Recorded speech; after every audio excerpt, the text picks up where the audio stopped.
최근에 가장 많이 들리는 얘기 중에 하나가 거대한 판의 흐름이 시작된 거 아닌가. 특히 코로나 팬데믹 이후에 그동안 세계 경제를 이야기하고 무역 통상을 이야기할 때는 자유시장 경제를 기반으로, 특히 최근에는 무역과 통상 분야를 이야기할 때 연관 검색어로 따라붙는 얘기들이 경제 안보, 공급망 리스크, 예. 그리고 자국 우선주의, 예.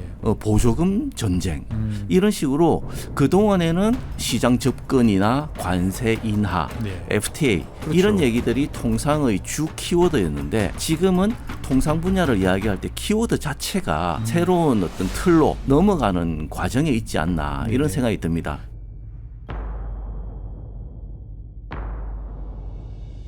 네, 안녕하세요. 최준영입니다. 시원한 가을 잘 보내고 계신지요? 사실 뭐 날씨도 좋고 해서 어디 놀러갈 이럴 생각을 하기 딱 좋은 계절이기도 하죠, 10월은. 근데 저는 요즘에 좀 걱정이 좀 많습니다. 뭐 방송 시작하기 전에 왜 이렇게 또 거창한 이야기를 하느냐. 실제로 좀 걱정이 돼서 그렇습니다. 요즘에 많은 분들 만나서 보면 희망보다는 이제 우려를 되게 많이 하시고, 많은 분들 입에서 나오는 말씀이 이제 피크 코리아. 이제 우리가 정점을 친 거 아니야? 이제 내려갈 일만 있는 거 아니야? 라는 이제 이런 우려를 되게 많이들 이제 말씀을 하시는 거죠. 그러니까 돌이켜 생각을 해보면 사실 대한민국이란 나라가 어떻게 보면 지난 한 30년 세계화 시대를 통해서 꾸준하게 잘 성장을 해서 누구도 이제 부인할 수 없는 명실상부한 세계적인 선진국이 됐는데, 이게 뭔가 되게 대외 환경도 되게 불안해지고 있고, 특히 올해 11월 지금 이제 곧 닥쳐올 이제 미국 대통령 선거 이런 것들 보다 보면 대한민국 같은 나라는 기본적으로 많은 나라의 물건을 팔고 수출을 하고 자유로운 교육을 해서 성장을 해온 나라인데, 미국 대통령 선거를 보면 양쪽 다 관세를 높이고 뭔가 장벽을 높인다라는 이야기만 다 나오고 있다는 거죠. 그러니까 가만히 생각해 보니까 대한민국은 그동안 FTA라든지 자유무역을 통해서 엄청난 혜택을 받고 여기까지 성장을 해왔는데, 이게 우리가 성장해왔던 그 기반이 발밑부터 무너지는 거 아닌가? 라는 걱정도 저도 좀 되기 시작을 합니다. 그러다 보니까 이러한 흐름이 일시적인 건지, 아니면 이 뭐 대통령 선거 지나고 나면 그냥 또 별 문제 없이 넘어갈 것인지, 또 미국과 중국과의 관계는 어떨 것인지 등등에 대해서 여러 가지로 이제 저도 고민이 좀 많아집니다. 그래서 혼자 끙끙 앓고 고민을 하다가 저 혼자 생각을 말씀드리는 것보다는 정말 관련 전문가, 그리고 특히 수출과 관련되어 있는 세계적인 통상 대국인 대한민국 입장에서 이러한 통상과 관련되어 있는 여러 가지 입장의 좀 전문가를 모셔서 말씀을 들어보도록 하겠습니다. 그래서 오늘 이 자리에 국제무역통상연구원 조상현 원장님 모셨습니다. 안녕하세요. 네, 안녕하십니까. 예, 원장님께서는 제가 한번 양력을 보니까 이제 평생을 이제 무역과 통상 분야에서 종사를 해오셨는데, 간단한 자기소개 먼저 부탁드리겠습니다. 예, 저는 한국무역협회에 입사한 지 올해로 34년째 되는 한 직장에서 34년. 예, 어떻게 보면 원클럽맨이라고 할 수 있습니다. 부럽습니다. 예, 2022년 1월부터 네. 국제무역통상연구원장을 맡으면서 예. 한국 무역의 지속 가능한 발전 기반 확보를 위한 연구 활동에 예. 매진하고 있는 중입니다. 이야, 30년을 넘게 계시면은 입사 연도가 그러면 90년대 초반. 90년 12월에 90년 12월. 이야. 그 무역센터 건물 그 네, 삼성동에 있는 맞습니다. 거기가 협회 건물이죠. 네, 네. 그 당시에는 한정 건물이 앞에 딱 버티고 네, 있었던 기억이 그렇습니다. 나는데. 예. 네, 그러면 이제 본격적으로 이야기를 좀 시작을 이제 하는데, 원장님이 보시기에는 최근에 이 미국 대통령 선거, 그 다음에 뭐 유럽의 어떤 여러 가지 통상과 관련된 이야기들, 뭐 관세를 높인다든지, 그러니까 관세라는 단어가 되게 일반적으로 이제 막 등장을 다시 하는 시대로 됐는데, 이게 이제 일시적인 변화, 정치적인 상황에 따른, 아니면 이 세상이 저희가 살아왔던 30년하고는 다른 이제 근본적인 변화가 시작되는 어느 관점으로 보고 계신가요? 저희 연구원에서 국내외 자료를 보든지 또는 이제 업계에 계신 분들을 취재를 해보면은 네. 최근에 가장 많이 들리는 얘기 중에 하나가 이 거대한 판의 흐름이 시작된 거 아닌가, 또는 근본적인 흐름이 바뀐다. 프레임의 변화가 일어나고 있는 와중이 아닌가, 이렇게 생각합니다. 특히 코로나 팬데믹 이후에 네. 그동안 세계 경제를 이야기하고 무역 통상을 이야기할 때는 자유시장 경제를 기반으로 서로 자유무역 질서에 순응하면서 그렇죠. 서로의 경제적인 편익을 높이는 네네. 이런 게 공통된 컨센서스였는데, 맞습니다. 코로나 팬데믹을 거치고 미중 갈등이 이루어지고 러시아 우크라이나 사태 이후에 공급망 이슈 등 여러 가지 이슈가 최근 3, 4년간 집중적으로 나오면서, 그렇죠. 특히 최근에는 무역과 통상 분야를 이야기할 때 연관 검색어로 따라붙는 얘기들이 예. 경제 안보, 오. 공급망 리스크, 예. 그리고 자국 우선주의, 예. 보조금 전쟁 이런 식으로 그 동안에는 뭐 시장 접근이나 관세 인하, 네. FTA 그렇죠. 이런 얘기들이 통상의 주 키워드였는데 네. 지금은 통상 분야를 이야기할 때 키워드 자체가 어떤 새로운 어떤 틀로 넘어가는 과정에 있지 않나 이런 네. 생각이 듭니다. 그러니까 어떻게 보면은 평생을 이제 이 무역과 통상을 종사하신 네. 이 관점에서 딱 봤을 때, 야 이건 근본적인 흐름이 이제 바뀌고 있는 것 같다라고 이제 보시는 거군요. 보면은. 기본적으로 이러한 흐름이 어느 정도 정착이 되려면은 네. 최소한 한 5, 6년 이상 되면서 하나의 트렌드로 정착이 되고 네. 뭐 제도화되어야 되는데 네네. 아직까지는 완벽하게 새로운 방향성으로 고착됐다고 보기는 그렇지만 네. 이러한 추세가 좀 뚜렷하게 나타나는 건 사실입니다. 사실이다. 어, 그러면 사실 이제 보통 일반 국민들 입장에서 봤을 때 보면은 뭔가 세상이 변하는 것 같은데, 그리고 우리 수출도 잘 돼야 되고, 네. 대외 상황에 대해서 걱정도 많으실 텐데, 네.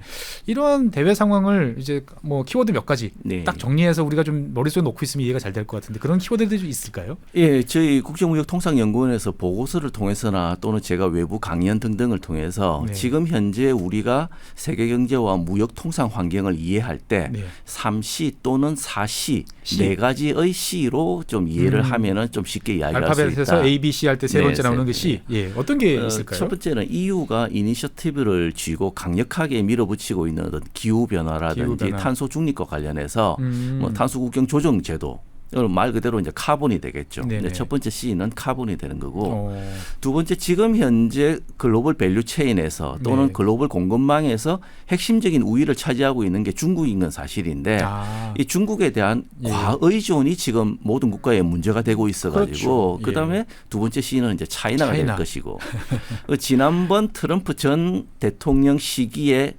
중국과 강하게 갈등을 겪으면서 2018 년이었죠. 미중 예. 갈등이라는 단어가 이제는 표면에 네. 부각되고 지금 현재도 계속 지속되고 있는 상황이기 때문에 네네. 미중 간의 갈등이라고 하는 컨플릭트. 컨플릭트.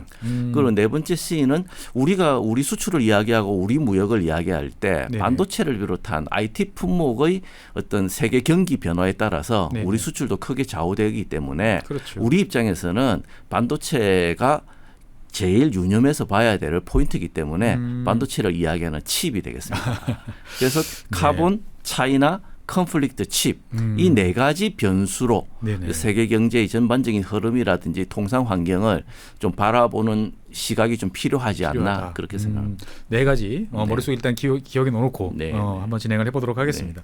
사실 아까 이제 어떻게 보면은 뭐 국제 변화에서 이제는 과거 같으면 다 뭐 그 정상들이 만나면은 네, 네. 뭐 교역을 더 확대하고 관세를 낮추고 이런 이야기를 많이 하는데 요즘엔 그런 이야기 하는 지도자들은 거의 없는 것 같아요. 네, 오히려 네. 중국이 그런 이야기를 종종 이제 네, 하는 것 네. 같고 그러다 보니까 이제 1944년 이제 브레튼 우즈 체제 출범 때 미국이 밀어붙여가지고 관세도 인하하고 여러 네. 가지 국제 통상 규범을 이제 만들어서 여기까지 한 80년 동안 이제 왔는데 미국이 최근 들어서 보이는 모습을 보면 이 자유무역에 대한 자신감, 뭐 확신 이런 것들이 이제 좀 많이 약해지거나 네. 붕괴하고 있는 거 아닌가라는 생각도 드는데 원장님 보시기엔 어떠신가요, 보면? 어떻게 보면 미국의 경제 정책의 큰 방향이라든지 기조가 네. 최근 들어 이제 변하고 있는 추이를 보이고 있는데 사실 여기에 이러한 어떤 미국의 트렌드 변화가 나타나는 것도 그 배경에는 차이나가 있습니다. 근데 기본적으로 중국이 2001년 네네. WTO 세계 무역 기구에 가입한 이후 미국을 비롯한 서방 각국은 사실 중국을 세계의 공장으로 네네. 이용을 하고 활용을 하면서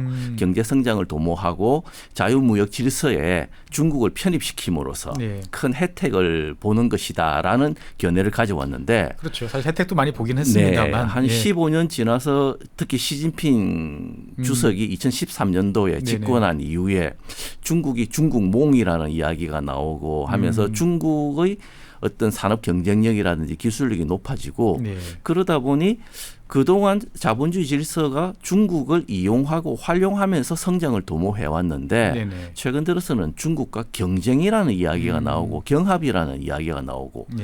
그동안에 미국과 EU 등 서방 각국은 제조업 육성에 대해서는 사실 중국한테 맡기고 손을 놓아버린 상황인 거죠. 그렇죠. 뭐 맡기면은 싸고 예. 뭐 편리하게 잘 갖다 주니까. 단순히 경제적인 어떤 효율성 측면에서 이러한 것들을 어떻게 보면 좀 방임방기해 왔는데 20년 넘게 이렇게 해왔는데. 코로나 팬데믹이라는 미정유의 어떤 사건과 러시아 우크라이나 사태라는 어떤 지정학적 분쟁 등등을 통해서 핵심 원자재라든지 곡물이라든지 에너지라든지 네. 산업뿐만 아니라 천연자원을 비롯한 여러 분야에서 공급망 단절이라든지 이런 문제들이 발생하고 있기 때문에 이제는 중국에 대한 의지가 아니라 의존을 우려해야 되고 이러한 과의존 체제를 벗어나기 위한 전략을 어떻게 꾸려나가느냐가 도리어 정책의 전면에 네. 나서는 이슈가 되었다라고 볼 수 있습니다. 그러니까 원장님 보시기에는 이제 미국이 우리가 힘들어 자존심 자신감이 네. 없어지는 게 아니고 네. 한쪽으로 좀 많이 치웠던 네. 것을 이제 바로 잡기 위해서 네. 그러니까 그게 어떻게 보면은 거꾸로 가는 이제 그러한 그렇죠. 과정이다라고 예. 이제 보시는 거죠. 사실 이제 이러한 거꾸로 가는 과정이 이제 정치적인 이벤트를 통해서도 증폭이 되곤 하는데 올해 대통령 선거가 사실 이제 그러한 이제 과정인 것 같습니다. 근데 사실 이제 양 후보 공약 사항들을 이렇게 쭉 뭐 공약은 공약이다 이렇게 네. 말씀하시는 분도 계시긴 합니다만 통상 관련한 사항들을 쭉 이제 보다 보면은 여러 가지로 좀 걱정이 좀 많이 돼요. 네. 예. 근데 원장님이 보시기에는 아마 제일 열심히 이제 공약 사항이라든지 뭐 후보의 발언들 이런 네. 거 잘 보실 것 같은데 선거가 끝난 다음에 미국의 이제 무역 관련한 통상과 관련된 정책 변화는 어느 방향으로 간다 이렇게 보시나요? 기본적으로 제가 다른 발표를 통해서 말씀드린 바처럼 앞으로 어떤 후보가 대통령으로 당선되더라도 네네. 미국의 대외 경제 정책이라든지 통상 정책의 방향은 네. 하이브리드형 통상 정책으로 간다. 하이브리드요. 네, 이게 이제 어떤 의미냐면은 트럼프 전 대통령 시기에는 중국과 강하게 갈등을 겪으면서 네네. 말 그대로 좀 보여주기식 그렇죠. 관세의 관세로 막 이렇게 때려가지고. 인하라든지 수입 금지라든지 이런 쪽으로 해오면서 사실 이러한 투박한 정책이 네네.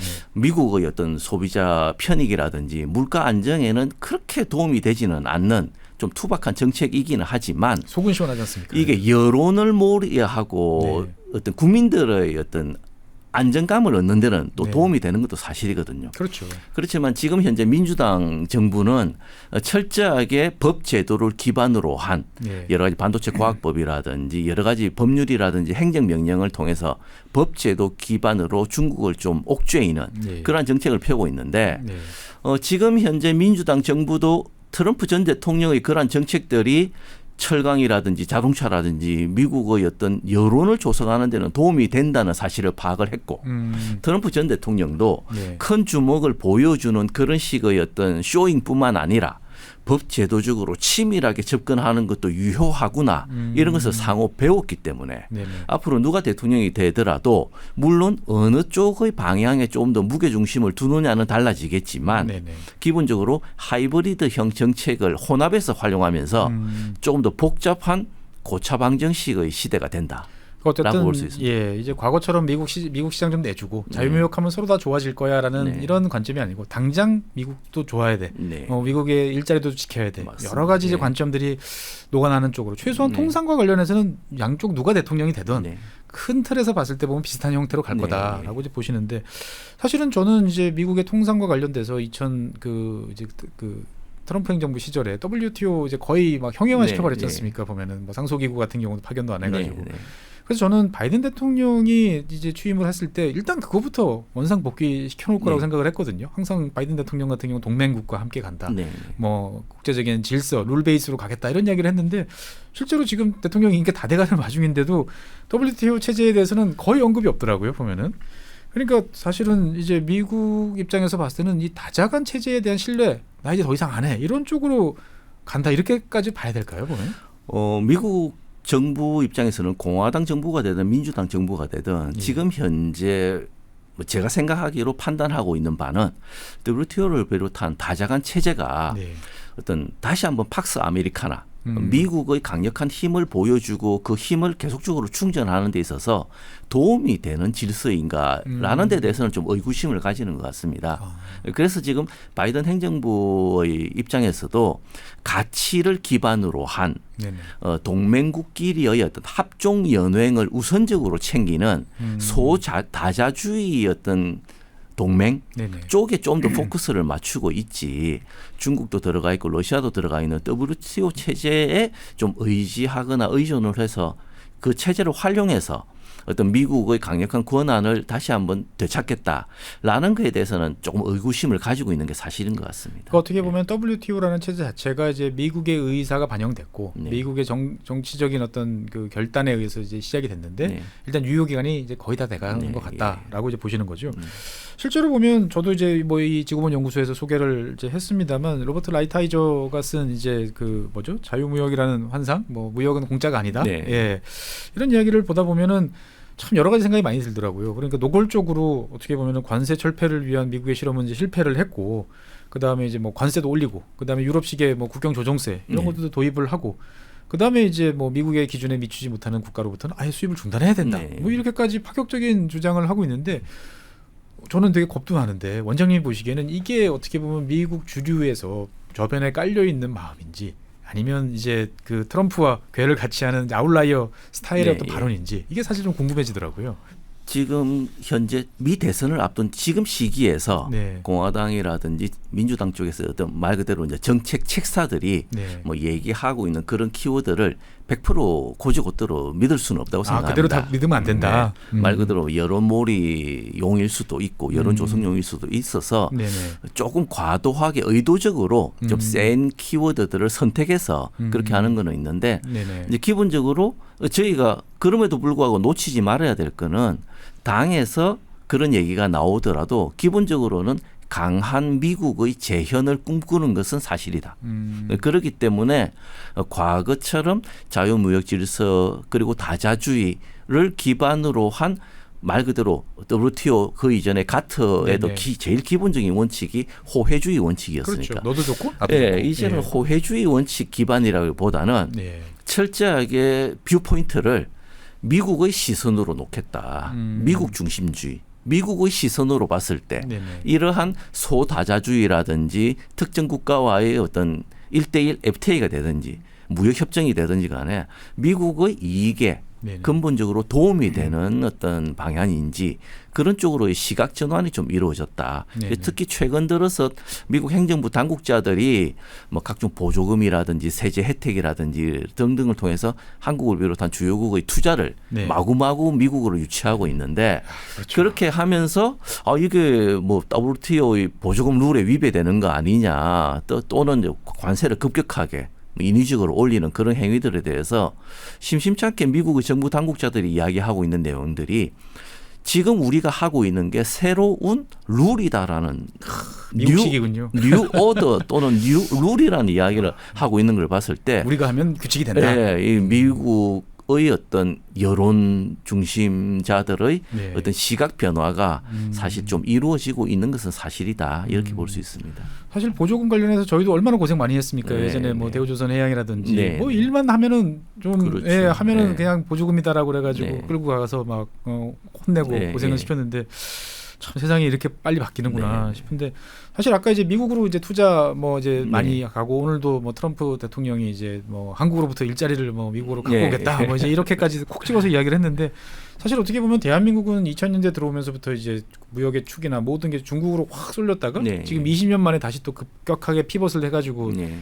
참 언제 만에인지 미국이 다시 또 우리나라 최대 네. 이제 통상 국가가 됐는데 문제는 제가 봤을 때 겁이 나는 거는 이 와중에서 우리가 대미 무역 흑자가 지금 좀 많아지고 있지 않습니까? 네, 네. 뭐 많아지면 당장 흑자가 나온 건 좋은데 미국 입장에서 봤을 때는 이게 그렇게 탐탁치 않게 보일 것 같고 특히 라이트하이저나 이런 사람들 같은 경우는 심지어 무역 흑자가 장기간 지속되는 국가에 대해서는 제재를 때려서라도 이거 바로 잡아야 된다라고 보는데 어떻게 보면 대한민국은 이제 무역으로 흑자를 봐서 여기까지 선진국으로 왔는데 이렇게 규칙이 바뀌고 룰이 바뀌면 이 통상 국가로서의 우리가 무역 흑자 이런 것들의 기반이 무너지는 거 아닌가 하는 네. 걱정도 되는데 어떻게 보시는지요?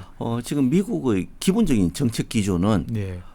미국 내에서 공장을 운영하면서 고용을 유발하고 세수에 기여하는 네네. 방식이 아닌 말 그대로 물 건너와서 물건만 파는 미국으로 물건만 파는 것에 대해서는 예. 강하게 좀 바리케이트를 치겠다라는 어떤 정책 기조를 보이고 있는데 네네. 이제 기본적으로 저희 연구원에서도 보고서를 통해서 발표를 하고 여러 토론회 등등을 통해서 저희가 말씀드리는 것처럼 지금 현재 한국의 대미 무역 흑자는 일반적으로 수출입만 가지고 볼 수 있는 그러한 패턴은 아니다. 우리 기업들이 미국의 제조업 유치 정책에 네네. 호응을 해서 미국 정부의 정책 기조에 맞춰서 자동차, 배터리, 반도체 등 여러 가지 핵심 주력 품목들이 미국에 투자 진출을 하고 네네. 그리고 투자 진출을 하면서 생산 설비가 넘어가야 넘어가고 되니까. 공장이 운영되면 또 소재 부품이 넘어가면서 네네. 기본적으로 우리의 대미 무역 흑자는 음. 단순하게 상품 수출을 통해서 이루어지는 흑자만 있는 것이 아니라 네네. 상당수가 투자 유발형 교역 정대를 통한 무역 흑자이기 때문에 우리가 기본적으로 미국민들의 어떤 고용 정대와 네네. 세수 정대에 기여하는 어떤 교육 구조에 네. 적극적으로 응하고 있기 때문에 이러한 포지션을 통해서 미 의회라든지 또 새로 내년 2월에 출범하는 미 행정부에 네네. 적극적으로 어필을 한다면은 좀 파국적인 예. 장면까지로는 전개되지 않을 않을 것 것이 같다. 아닌가 그렇게 생각하고 있습니다. 어떻든 그러니까 이제 원장님 견해로 보면은 이제 베트남이 사실 우리보다 미국의 무역 흑자가 더 네. 이제 큰데 그거랑은 완전히 이제 차별된다라고 네, 이제 보는데 맞습니다. 실제로 근데 이제 항상 숫자나 뭐 네. 인포그래픽 이렇게 나오고 보면은 네, 네. 뭐 대한민국 같은 경우는 무역 흑자가 이렇게 대폭적으로 최근 들어서 올라가는 네, 네. 경향은 이제 있는데 이거를 잘라서 어떻게 보자. 네. 그러니까 어떻게 보면 우리 입장에서 봤을 때는 2000년대 중국에 많이 진출하면서 우리가 중국으로 중간재를 수출하면서 교육 규모가 확대되고 맞습니다. 무역 흑자 네. 늘어난 게 이번에는 미국으로 향하는 거다. 네. 이렇게 이제 봐야 된다. 네. 이게 설득이 잘 돼야 될 텐데. 어쨌든 이제 원장님 말씀 견해는 보면 이제 WTO나 다자간 이제 기본적인 그러한 체제에서 양자간 미국의 네. 입장이 중요한 이런 쪽으로 간다라고 보여지는데 그러면 미국 입장에서 봤을 때는 마음에 드는 친구들끼리 이제 지역 기반 FTA라고 표현을 해야 될까요? 네. 뭐 꼭 양국 간만 있는 건 아니겠지만 어쨌든 이런 쪽으로 이제 간다. 그러니까 WTO라든지 이런 모두가 합의할 수 있는 체제가 아니고 마음에 맞는 친구들끼리 네. 가는 체제로 간다. 이게 이제 원장님의 이제 네. 방향이신 것 같은데 구체적으로 좀 더 여기에 대해서 설명을 좀 해주시면 좋을 것 같아요. 보면. 기본적으로 지금 현재 민주당 정부가 강하게 주장하고 있는 것 중에 하나가 이제 가치 중심의 어떤 동맹 체제를 구축하겠다. 네. 실제로 미국, 멕시코, 캐나다 같은 경우에는 USMCA라고 하는 북미 네네. 자유무역 협정을 통해서 옛날 나프타가. 경제적으로 예. 끈끈하게 맺어져 있는데 네. 특히 이제 지난해 타결되고 올해 이제 공급망 관련 필러부터 발효된 IPF가 네. 대표적인 어떤 미국의 어떤 새로운 통상 정책의 방향을 보여주는 시그널이다라고 이야기할 수 있습니다. 실제로 IPF 네. 처음에 이야기는 많이 나왔지만 네. 현재까지 그렇게 체감되는 건 사실 별로 없는데. 체감되지 않는 이유가 이제 과거 FTA처럼 뭐 몇 년을 기준으로 관세를 인하한다. 네. 뭐 시장 개방을 어떻게 하고 상품 서비스 시장의 개방화 정도를 어떻게 한다. 네네. 그를 통해서 양국의 편익을 높이겠다. 이렇게 뚜렷하게 가시적으로 눈에 보이는 수치가 없기 때문에 네네. 말 그대로 전통적인 방식의 어떤 FTA와는 조금 결이 다른 다르다. FTA를 이야기하고 있는데 이게 지금 미국이 주장해서 타결된 IPF가 네. 말 그대로 지금 현재의 새로운 통상 질서를 그대로 보여주는 시그널이 되는 게 그 안에 분야를 보면은 최근 들어서 통상 분야의 이슈 중에 중요한 게 과거처럼 시장 접근, 관세 인하 이런 내용보다는 네네. 환경, 노동, 네. 인권, 청정 그리고 반부패까지 어떻게 보면 사회, 경제, 문화적인 이슈들이 통상 분야의 주요 키워드로 다 들어오면서 예. IPF 인도 태평양 경제 프레임워크라고 하는 이 IPF에도 네. 노동자의 인권 보호라든지 청정에너지, 반부패, 공급망 관리 이런 게 메인 이슈가 될 정도로 네네. 미국이 새로운 통상 질서를 미국 주도로 세팅하는 데 있어서 이러한 것들을 하나의 축으로 삼겠다. 이런 논리로 보이기 때문에 금방 눈에 보이는 가시적인 어떤 효과는 보이지 않을지라도 네네. 새로운 트렌드가 정착되는 하나의 시그널로는 분명히 하나의 방점을 찍고 있다. 그렇게 보실 수가 있습니다. 그러니까 보통 이제 미국 같은 경우는 이제 우리 일반적인 인식과 달리 FTA에 대해서 되게 소극적이지 네. 않습니까? 어떻게 보면은 뭐 미 EU FTA도 없고, 네. 그다음 미 일본 FTA도 맞습니다. 없고, 네. 어떻게 보면은 한국이랑 FTA를 체결한 게 참 신기하다라는 네. 느낌이 들 정도인데 제 느낌에는 한국이랑 FTA를 해보니까 야, 이렇게 양자간, 뭐 네. 파워풀한 뭔가 능력 있는 나라랑 같이 하면은 힘들어. 라고 내가만 느끼고 그 다음서부터는 이제 말씀하시는 가치 베이스를 둬서 사실은 가치 베이스라는 게 약간 주관식이지 않습니까? 맞습니다. 관세는 다 이렇게 객관식인데 비해서 그러니까 약간 코에 걸면 코걸이, 귀에 걸면 귀걸이 이런 쪽으로 자국의 이익을 극대화하는 체제를 만들어 가겠다라고 생각이 드는데 그렇게 봐도 될까요? 한미 FTA가 실효성이 없었던 것은 아닙니다. 그렇죠. 예. 많이 이제 근데 미국은 이제 어차피 제조업이 역량이 약화되면서 만성적인 무역 적자국으로 지금 변모한 상태이기 때문에 네네. 그래도 한국과 FTA를 체결하면서 그동안의 한미 관계는 미국의 시장에서 볼 때는 철저하게 정치 군사적인 관계에 조금 치중을 했는데 한미 FTA가 체결되고 한국과 미국이 경제적으로 네네. 긴밀하게 말 그대로 프렌드십을 강화하면서 네네.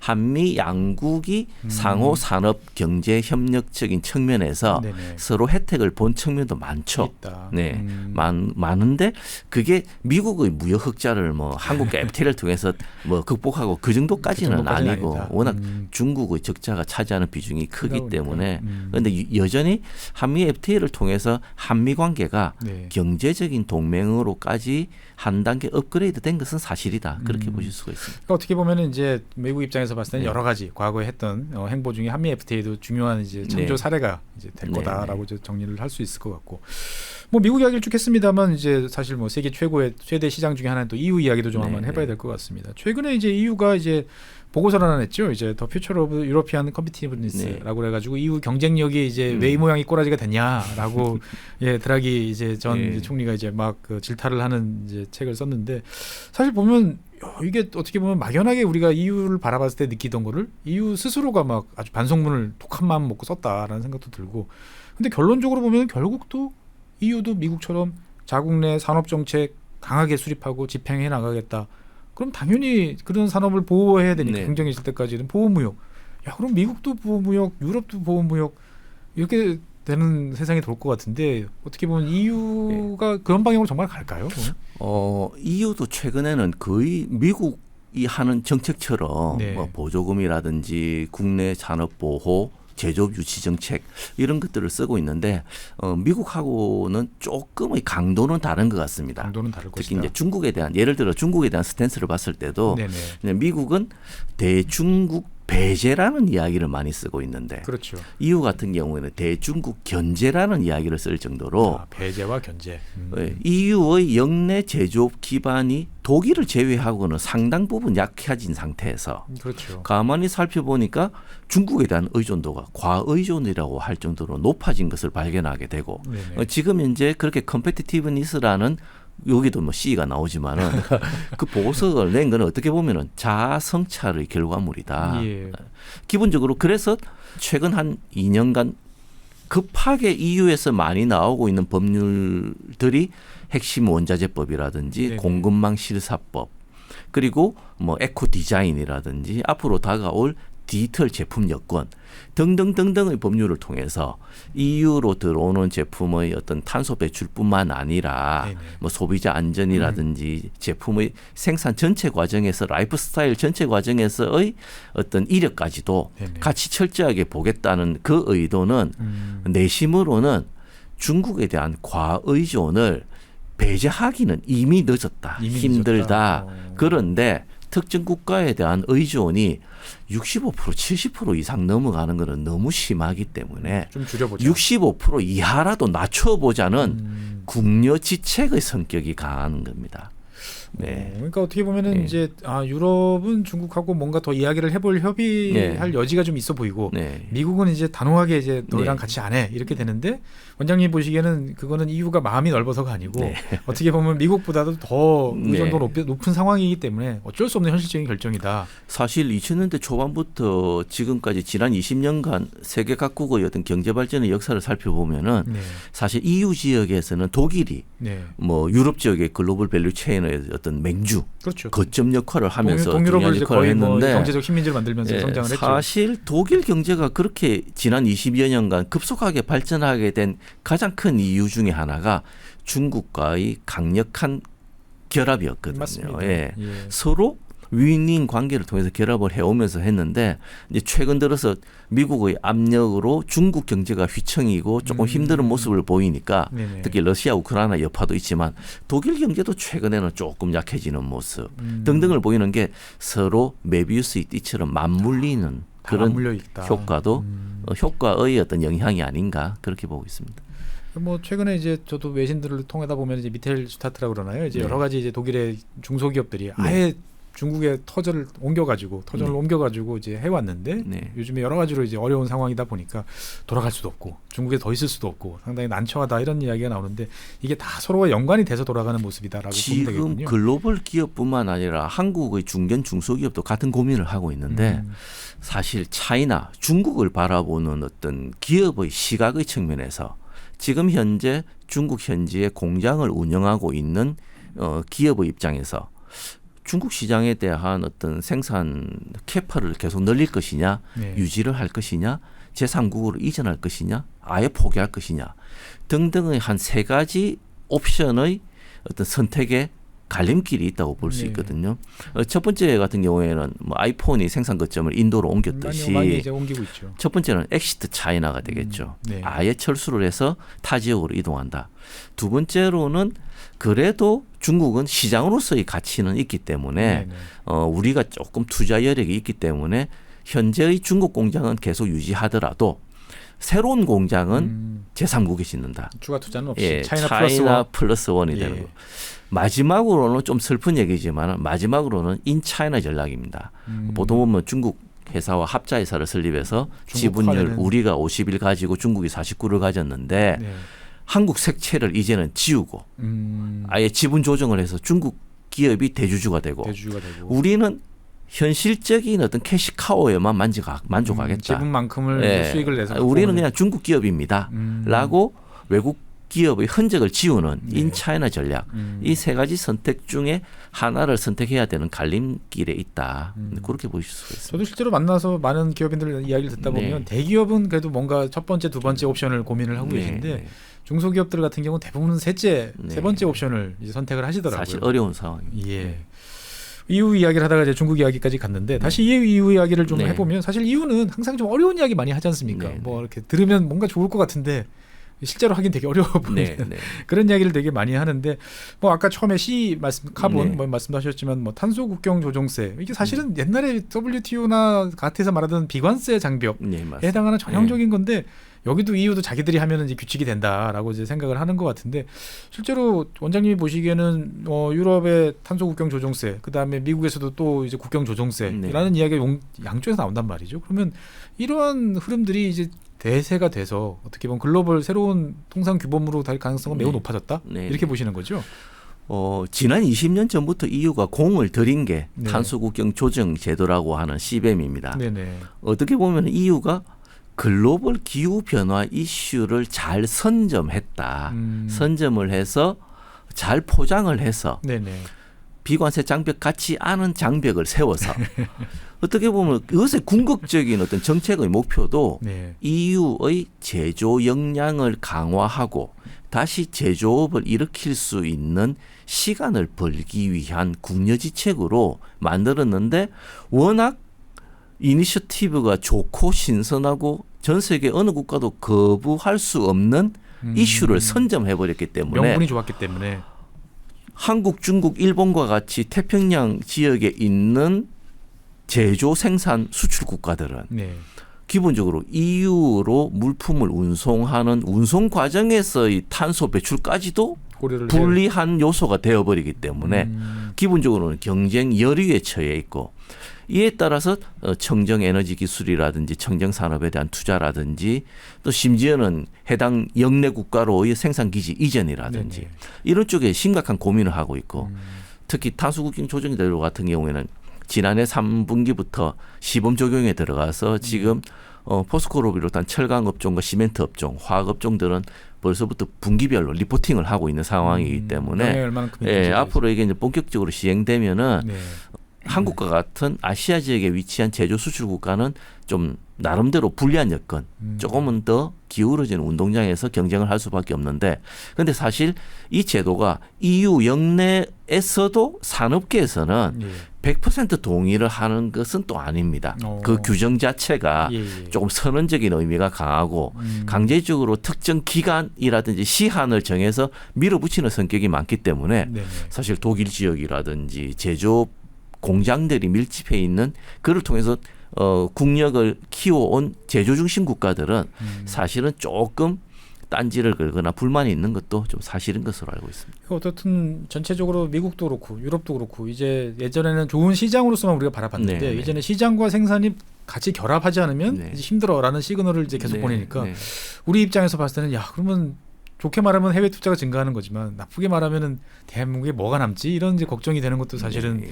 요즘인데 어떻든 간에 이러한 모든 것들이 다 보호무역, 관세 이런 네. 쪽으로 연결되는 것 같은 그런 생각이 들고 그리고 이제 어떻게 말하면 아까 가치 뭐라는 이제 규범들 그러니까 이런 쪽으로 이제 점점 가게 되는데 이게 더 복잡해지고 더 이런 쪽으로 갈까요? 기본적으로 앞으로의 어떤 각국의 특히 미국, EU를 비롯한 주요 선진국들의 어떤 정책 변화라든지 어떤 특히 통상 분야 정책 변화를 살펴볼 때 기본적으로 조금 키워드로 먼저 문제 풀이를 해야 되는 분야가 해당 권역 또는 국가의 산업 정책이라고 생각합니다.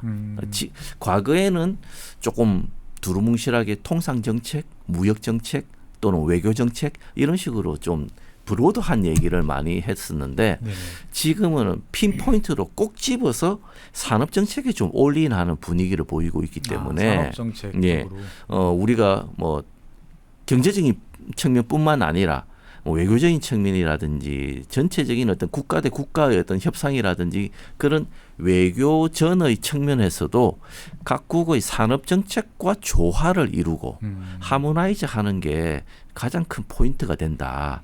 우리가 대외 경제 정책이라든지 대외 통상 정책을 새로 전략을 마련하든지 기업의 측면에서 글로벌 경영 전략 또는 글로벌 해외 마케팅 전략이라든지 생산 거점을 어느 나라에 입지를 할 것이라는 입지 전략을 하는 데 있어서도 그 모든 문제 풀이의 첫 번째 문제는 각국의 산업 정책을 꼼꼼하게 보고 그 정책 변화에 실시간으로 조화될 수 있는 어떤 호흡을 우리가 만들어낼 수 있느냐 이게 관건이라고 생각합니다.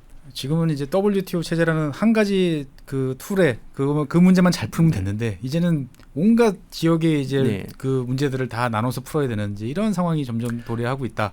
저희 연구원에서는 어차피 연구원에서는 조금 더 자유롭게 연구 주제를 정하고 정책 입안자들보다는 조금 더 소프트하게 저희가 움직일 수 있으니까 지금 현재 우리 기업들이 최근 들어서 많이 해외 투자 진출하고 있는 지역이 뭐 베트남에 이어서 인도네시아라든지 인도라든지 특히 이제 중부 유럽, 폴란드를 비롯한 중부 유럽 나가고 있는데 조금 더 미래를 보고 5년, 10년 후를 준비하고 저희가 보고서를 통해서 어떻게 먼저 제안하고 제시해 드릴 수 있는 거는 지금 저희가 유념해서 보고 있는 게 인도의 산업정책, 인도네시아의 산업정책, 폴란드의 산업정책까지 봐야 되는 시대가 되고 그렇죠. 숙제할 거리가 더 늘어났다. 공부할 거리가 정말 많다라고 이제 말씀드릴 수 있겠고요.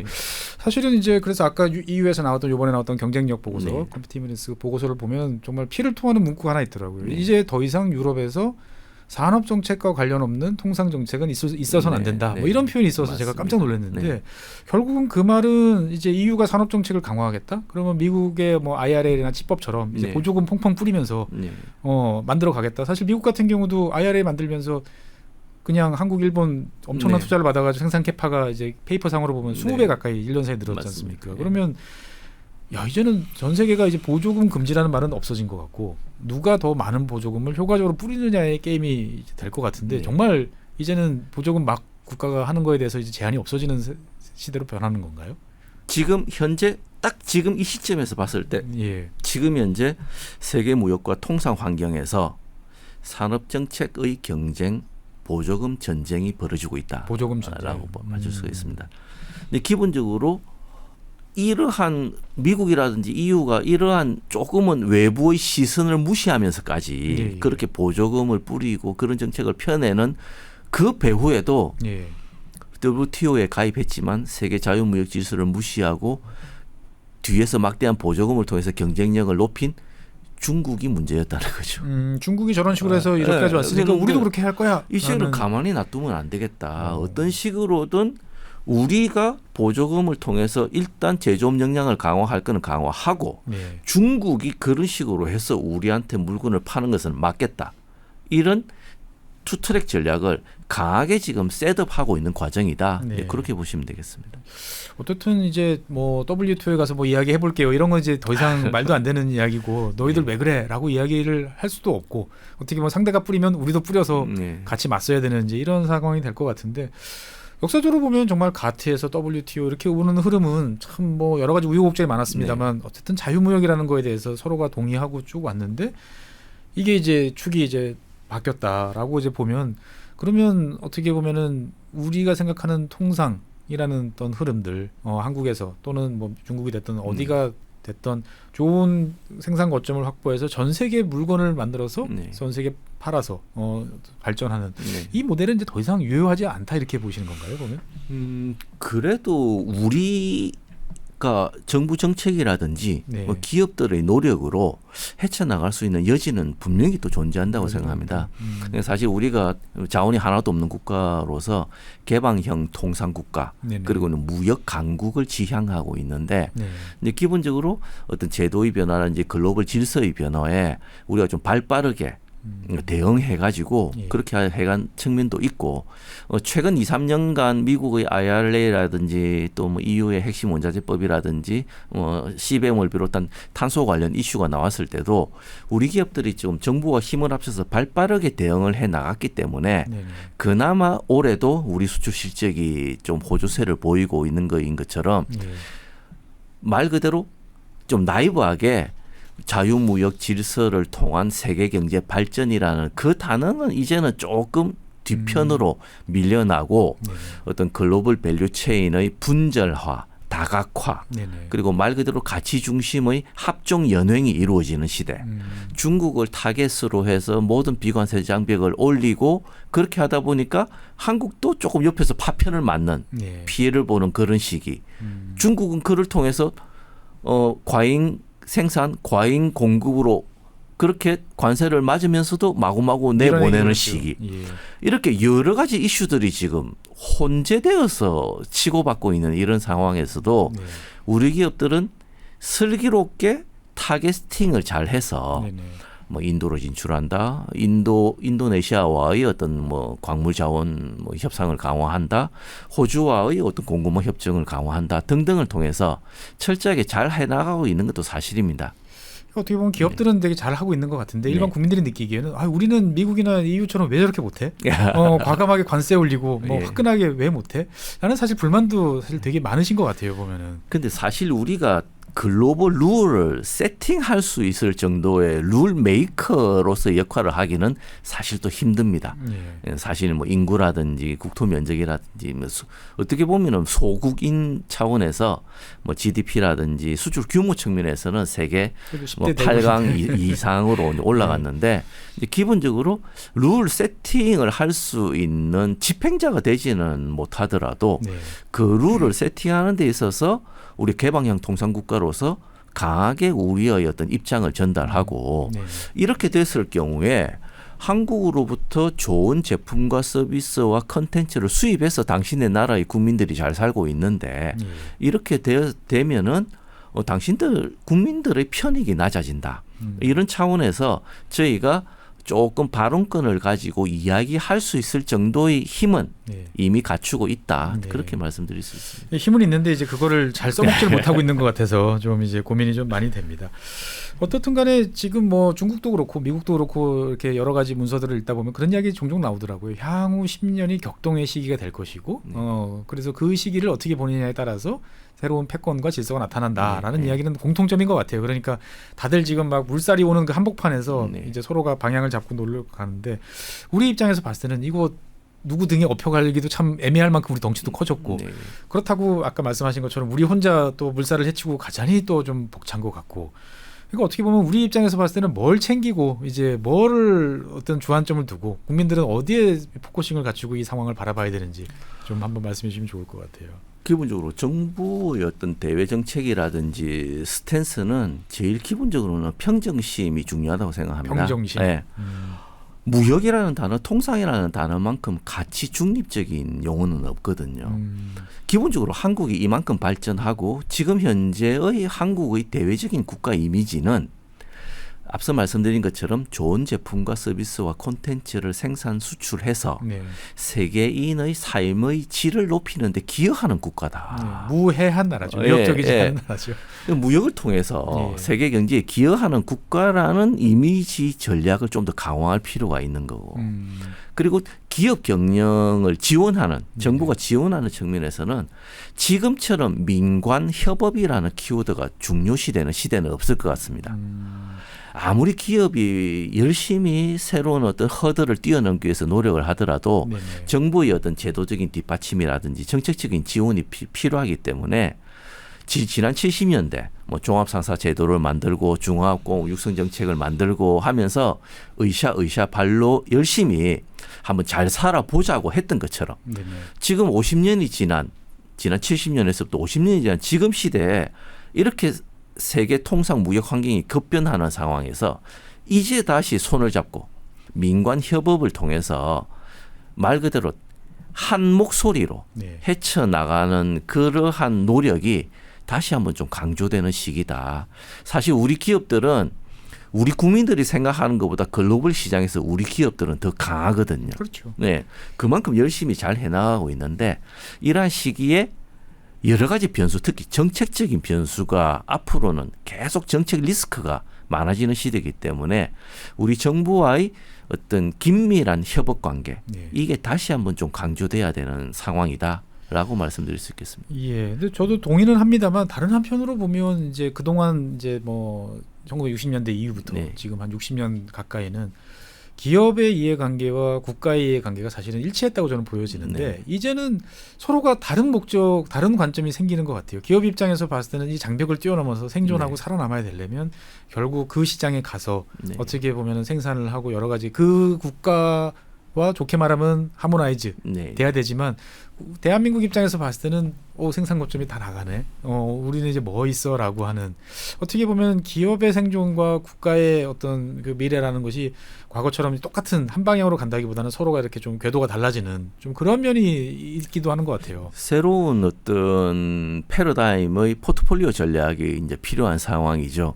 예. 정부도 기존에 우리 경제 또는 우리 수출을 이야기할 때 항상 좀 비판적인 시각으로 보시는 분들이 지적했던 게 뭐 품목이라든지 시장이 다변화되지 않고 특정 품목에 대한 의존도가 너무 높아서 문제가 아니냐라는 예. 말씀을 해오셨는데 네네. 사실 정부나 기업도 이런 것들을 인식을 하고 사실 품목 다변화, 시장 다변화라는 게 어떻게 보면 이제 다변화라는 얘기도 지금 시대에는 조금 단어를 좀 바꿔야 되지 않나. 맞습니다. 사실 뭐 대한민국처럼 이런 정도 포트폴리오 갖춘 나라가 없죠. 우리가 전 세계 한 250여 개 국가 중에 240개 이상의 국가에 수출하고 있거든요. 예. 여기서 어떻게 더 다변화를 한다는 말인지. 물론 비중에 따라서 조금 그럴 수도 있겠지만 이제는 수출 구조, 수출 시장, 품목을 조금 더 고도화하고 선진화하는데 그를 통해서 부가가치를 한 단위를 수출하더라도 부가가치를 올리는데 그리고 우리의 생산 거점이 뭐 전기차 배터리라든지 이런 중요한 생산 거점이 해외로 이전을 하는 상황이라고 하더라도 그에 대한 R&D 역량이라든지 네. 핵심 소재를 개발하는 역량 네. 그런 내용들은 국내 네. 저희가 단단한 어떤 자물쇠로 가지고 있으면서 부가가치 기준으로 국내에서 생산된 부가가치를 어떻게 더 높일 수 있느냐. 그를 통해서 좀 더 좋은 일자리를 얼마나 더 만들 수 있느냐. 여기에 좀 더 핀포인트로 전략을 짜고 정책적인 뒷받침이 이루어져야 되지 않나 이런 생각을 해봅니다. 그러니까 과거 시대에 만들어졌던 네. 어떤 우리의 인식이라든지 네. 각종 수치에 대한 우리의 네. 어떤 평가, 눈높이, 뭐 그다음에 개념 이런 네. 것들이 이제 많이 바뀌어야 된다. 네. 그러니까 어떻든 간에 통상 국가로서 변화를 해야 되는데 네. 그 변화의 어떤 모습들이 다양하게 나타날 테니까 네. 여기에 대해서 국민들도 적응하기 위한 노력들을 이제 해야 되는 이제 그런 네. 상황이군요, 보면. 네, 예. 어떻든 간에 참 보면 여러 가지로 쉽지 않은, 대한민국이 언제 뭐 편한 상황이 없었던 것 같긴 한데 제가 봤을 때는 정말 어려운 시대를 또 맞이할 것 같고요. 뭐 결론적으로 보면 뭐 원장님께서는 이제 평생을 이제 무역 현장에서 지켜보셨는데 대한민국 이 상황을 다시 한번 또 잘 넘어갈 수 있을까요? 저는 우리 기업의 힘을 믿고 네. 우리 기업을 뒷받침하는 정부의 어떤 정책적인 역량이 네. 여전히 유효하고 경쟁력이 있다고 있다. 생각합니다. 우리나라 정부처럼 이렇게 무역과 통상에 대해서 이렇게 오리엔티드되고 많은 비중을 차지하는 국가는 드물거든요. 대한민국의 성장과 함께 네, 여기까지 왔으니까요. 그렇기 때문에 예. 이 분야에 얼마나 많은 지식과 노하우와 그동안의 숱한 위기를 겪으면서 쌓아온 내공들이 존재한다. 이러한 노하우들이 기업 경영의 어떤 전략으로 녹아 들어갈 수 있도록 같이 하모나이즈하는, 손을 잡는 게 새로운 뭐 보통 보면 가치 동맹 뭐 네. 이야기하지만 우리 정부와 기업들의 동맹도 더 중요하다. 내부적으로는 그렇게 생각을 하고 있습니다. 네, 알겠습니다. 네, 오늘 뭐 무역과 통상 어떻게 보면은 참 대한민국을 먹여 살리는 가장 근본적인 틀이지만 최근에 많이 변화하고 있어서 여러 가지 걱정되는 사항들이 있는데 원장님 모시고 말씀 듣다 보니까 좀 그래도 뭔가 희망을 가지고 잘해볼 수 있겠다라는 생각도 좀 들고, 다른 한편으로 보면 그런 이야기도 있는 것 같습니다. 사회에서 만나는 사람들 중에서 항상 낙관적인 사람들이 있어요. 당신은 왜 이렇게 낙관적이야? 그러면 나는 솔직한 얘기로 되게 비관적이야. 근데 이미 다 비관적인 거 검토하고 만약에 사태까지 다 검토를 하고 내가 그 다음 단계로 넘어갔기 때문에 나는 여러분들 앞에서 봤을 때는 낙관주의다라고 이제 이야기하는 것처럼 우리 내부적으로는 항상 여러 가지를 걱정해야 되지만 마음 한켠에는 언제나 우리 스스로를 믿고 앞으로도 잘 될 수 있을 것이다 라고 네. 하는 우리 스스로를 믿는 스스로에 대한 자신감도 되게 중요하다라는 생각이 드네요. 네, 오늘 긴 시간에 걸쳐가지고 무역과 통상 그리고 글로벌 어떤 환경 변화에 대한 이야기를 쭉 해봤습니다. 어떻게 보면 되게 재밌는 이야기들이 쭉 있었고 지금 원장님께서는 그 통상 질서의 변화와 관련된 말씀들을 많이 해주셨습니다. 그래서 어떻게 보면 여러분들 좋은 반응이 있으시면 계속 이어가지고 저는 뭐 우리가 걸어왔던 FTA 그다음에 수출 시장에서의 여러 가지 변화들 등등에 관한 이야기들을 앞으로 시리즈로 좀 해볼까라는 생각도 드는데 여러분들 생각은 어떠신지 같이 말씀 남겨주시면 반영해서 진행할 수 있도록 하겠습니다. 네, 오랜 시간 동안 시청해주신 여러분 대단히 감사하고요. 지금까지 나오셔서 좋은 말씀 해주신 원장님 대단히 감사합니다. 고맙습니다.